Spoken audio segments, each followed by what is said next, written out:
అన్న హరిషన్న మా ఇండ్లు దుకాణాలు కూలగొడుతున్నారు అంటూ కన్నీళ్లు పెట్టుకుంటూ కారుకు అడ్డు వచ్చిన బాధితులకు బాసటగా నిలిచిన మాజీ మంత్రి హరీష్ రావు గండిపేట మండలం కాళీ మందిర్ వద్ద పేదల షాపులను కూలగొడుతున్న మున్సిపల్ అధికారులపై ఆగ్రహం వ్యక్తం చేసిన మాజీ మంత్రి హరీష్ రావు నిలదీయడంతో హుటాహుటిన ఘటన వద్దకు చేరుకున్న కమిషనర్ కూల్చివేతలు నిలిపివేసి అక్కడి నుంచి వెళ్లిపోయిన మున్సిపల్ సిబ్బంది తమ పక్షాన నిలిచిన హరీష్ రావు గారికి కృతజ్ఞతలు తెలిపిన స్థానికులు మీరు ధైర్యంగా ఉండండి, మీరేం భయపడాల్సిన అవసరం లేదు. ఏ జిల్లాలో ఎక్కడ ఇబ్బంది వచ్చినా మా దృష్టికి రండి, మా బీఆర్ఎస్ పార్టీ వచ్చి మీకు రక్షణ కవచం లాగా నిలబడుతుంది.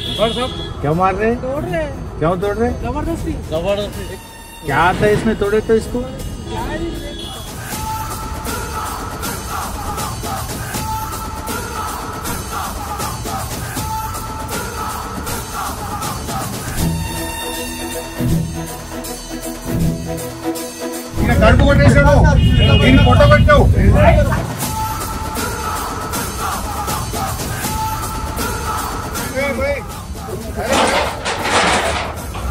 20 ఏళ్ళ నుంచి నేను ఇక్కడ తీస్తున్నావు. 20 साल 10 साल से वो लोग नहीं रहे, 25 साल से वो लोग नहीं रहे.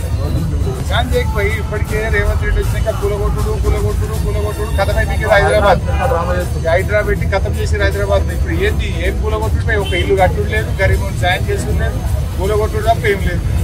బంద్ చేస్తామని చెప్తున్నాను, బంద్ చేస్తే మన బంద్ తీసుకోమంటే మేము కూడా